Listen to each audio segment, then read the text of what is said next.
Bonjour et bienvenue sur Franzine, le podcast des francophones de Suisse alémanique. Je suis Jenny Rachel, je me présente enfin à vous. Je suis franco-suisse, j'habite à Zurich et depuis décembre 2020, je publie pratiquement toutes les semaines ce podcast Franzine. Alors qui j'interviewe? Les francophones de Suisse alémanique. Et ça peut être des Suisses romands, des Français, etc. Et je me fais un plaisir de vous donner à entendre ces rencontres. Pourquoi? Parce que justement, la période était un petit peu difficile socialement, n'est-ce pas? Et puis, il y avait besoin d'informations qui circulaient de manière plus fluide. Et puis, pour les expatriés surtout, certains se sentaient quand même assez isolés quand les frontières étaient fermées. Voilà, touche du bois, que ça n'arrive plus.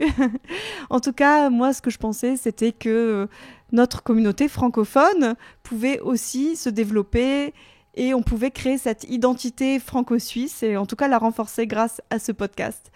Donc beaucoup de partages, beaucoup d'interviews. J'ai interviewé des associations, des institutions, des petits entrepreneurs aussi, pour qui donner un peu de visibilité, donner aussi un peu de temps et d'intérêt, et puis simplement promouvoir leurs produits, ça pouvait être vraiment un petit coup de pouce. En tout cas, j'espère vraiment que ça l'a été. J'ai interviewé simplement des personnes qui ont raconté leur parcours. On a essayé aussi de parler de culture autant que possible. Donc aujourd'hui, on arrive au terme des 1 an. Moi, je suis partie dans l'idée, je tiens 1 an ce podcast, c'est ma contribution. Et maintenant, on est au terme des 1 an 2022. C'est incroyable. Déjà, je suis très fière d'avoir tenu, mais tout ça, ça n'aurait pas pu exister. J'aurais jamais tenu 1 an sans vous, vos encouragements, vos soutiens, vos écoutes. Enfin, c'est incroyable, en fait, le nombre d'auditeurs que j'ai sur on dit une cible aussi petite. En fait, on n'est pas si peu nombreux, donc les francophones de la région. Et ça peut être très rassurant. Voilà, donc tout simplement pour dire un grand, grand merci. Et maintenant vient la question, que fait-on pour l'année à venir? Moi, j'ai tenu mes 1 an, ma promesse envers moi-même est maintenue. Que fait-on du podcast? Parce que c'est beaucoup de travail logistique derrière, ce qu'on voit pas, la partie cachée de l'iceberg, comme je dis toujours. Et simplement, je fais cet appel. Est-ce que parmi vous, il y a des gens qui voudraient contribuer à Franzine? Je leur prête le micro. Ils créent un contenu qui soit dans la ligne, c'est-à-dire bienveillance, positive, culture, ou simplement mise en valeur des beaux projets, des beaux parcours dans la région, échanges franco-suisses. Bref, dans la ligne du podcast, qui est quand même assez large, tant qu'on est dans le bon enfant et voilà, le bon esprit. Et donc, si ça vous intéresse, je suis ouverte pour en parler. Et comme vous voyez, on peut faire aussi d'autres formats. Donc, c'est la toute première vidéo de Franzine. Vous me direz si vous aimez bien. Et je voulais remercier surtout les personnes grâce à qui c'est possible. Amélie Clemens, la photographe, et Bruno Chapuis, que j'ai déjà interviewé dans un précédent épisode et qui a fait la musique du podcast. Donc merci à tous les deux. Et je mets tout ça dans la bio du podcast. Donc tout ça pour dire que, effectivement, l'avenir, il peut être différent, il peut être multiple. Il y a plein de possibilités. Je rappelle que Franzine, c'est le seul média francophone de Suisse alémanique, mis à part les blogs, c'est-à-dire dans l'audiovisuel, c'est encore la seule chose qui existe. Il y a bien sûr des reporters pour la RTS et pour des grandes chaînes, mais qui se concentrent simplement sur ce qui se passe en Suisse alémanique. Qu'en fait-on? Tellement de possibilités.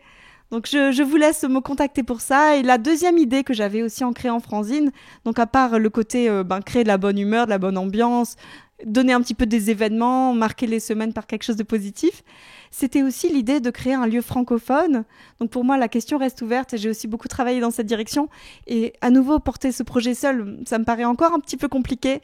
Donc je crois que ça peut servir à beaucoup, en fait, aux entrepreneurs qui mettraient leurs produits, leurs projets pour des espaces de coworking, pour des espaces sociaux, un café, se retrouver avec des enfants, pour des activités. Ça peut être utile à tout le monde. Donc je vous en prie, transformez l'idée si vous pensez que c'est possible. Je vous remercie à tous pour la générosité dont vous avez fait preuve, aussi bien les participants du podcast qui ont vraiment échangé sur des histoires parfois même un peu intimes et tout ça. Et puis ça nous touche tellement, les anecdotes. Pour moi, j'ai ri la plupart du temps. Et parfois, c'était émouvant aussi, les déchirements, les changements de pays. C'est un livre ouvert, chaque personne est un livre ouvert. Et simplement, je remercie les auditeurs, tous les soutiens.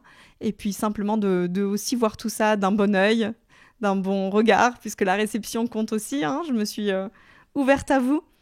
Je finis par une citation, puisque je demande toujours une citation aux personnes que j'interviewe. Et donc, c'est d'Edgar Morin. J'ai choisi ça parce que ça parle du particulier au collectif, de l'humanité à l'individuel.